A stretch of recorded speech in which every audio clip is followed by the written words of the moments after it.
In this tutorial, we're going to cover how to log a call sign to QRZ. Obviously, you will need a QRZ account to do this. And that's the best I can do about that because it's a requirement by QRZ. So if we want to log a call sign in QRZ, the first thing we're going to do is bring up the net that that has the call sign we're interested in.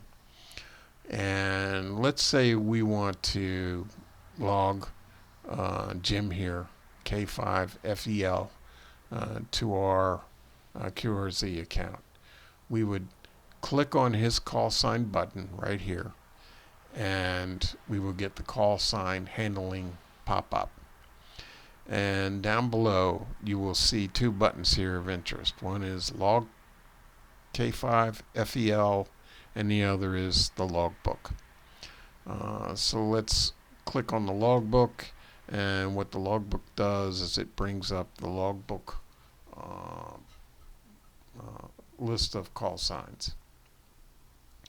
Some interesting things to note about this pop-up is as follows. First, if you click on the call sign like I'm about ready to do here, you will get the list of the call sign logbook record that's displayed for this particular call sign.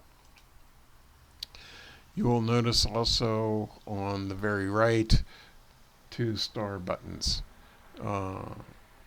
These star buttons indicate that these two call signs have been confirmed to this particular K3CLR's logbook.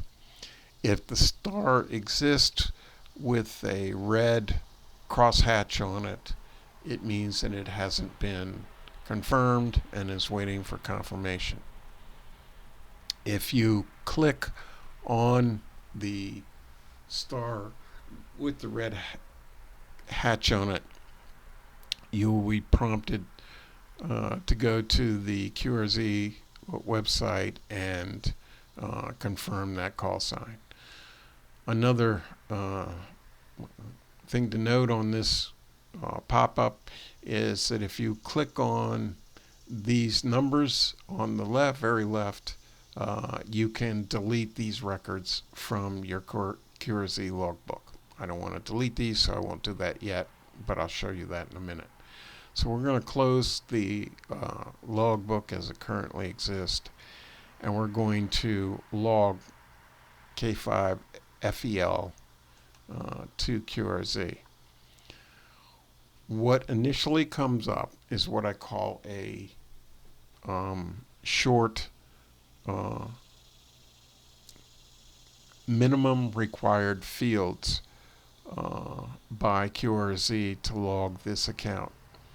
And this information is pulled from the current active net where we click K5FEL's call sign.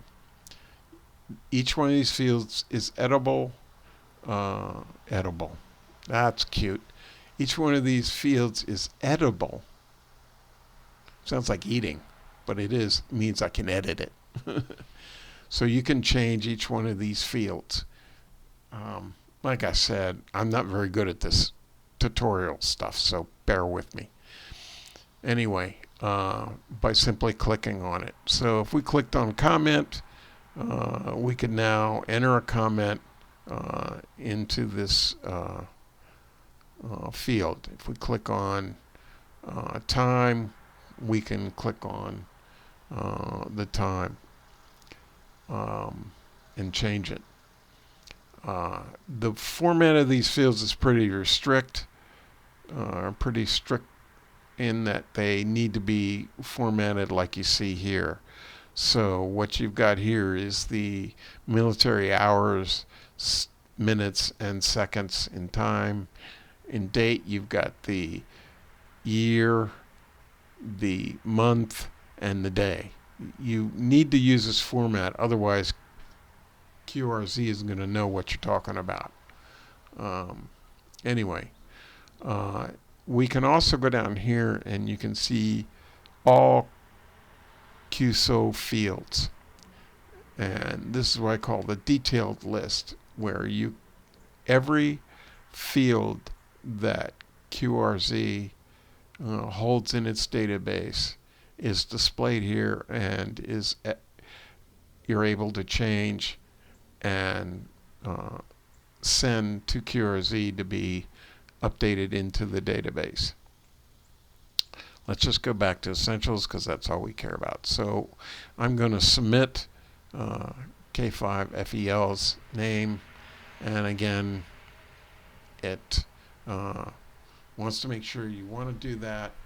Note that if you do have a entry in, say I had an entry for K5FEL, and I clicked OK, that information that currently exists in QRZ is going to be overwritten with the information that I'm providing now. So that's why this second button is provided, is just kind of let you know that, do you really want to do this? So I do, and I'm going to click OK, and Netscraper is telling me that the field has been inserted, and it checks to see if the data is there.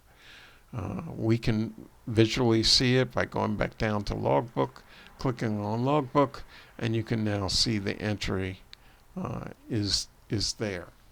Now again, you'll notice that you see the star that's red crossed out. It says I haven't confirmed it. If I click on that, I will get a browser up, which you can't see now, so I'm just going to kill it off. And it will ask me to confirm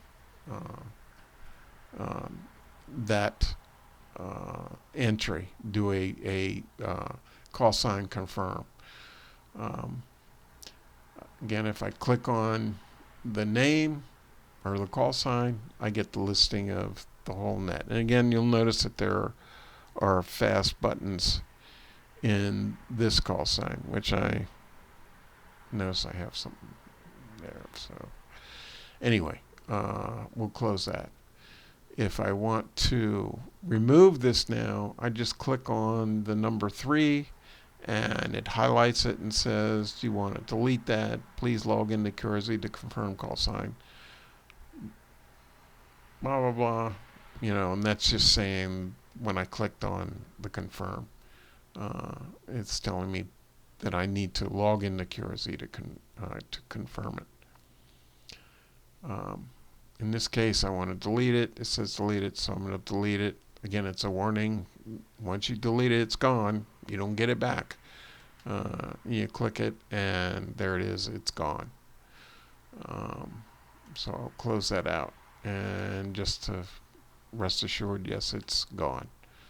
So I will close that out. And we'll close the check-ins. And again, another place that you can look at logins, Logbook is here at Logbook under the custom menu toolbar, and there's the Logbook. So I will close that out, and that's the end of this Logbook tutorial.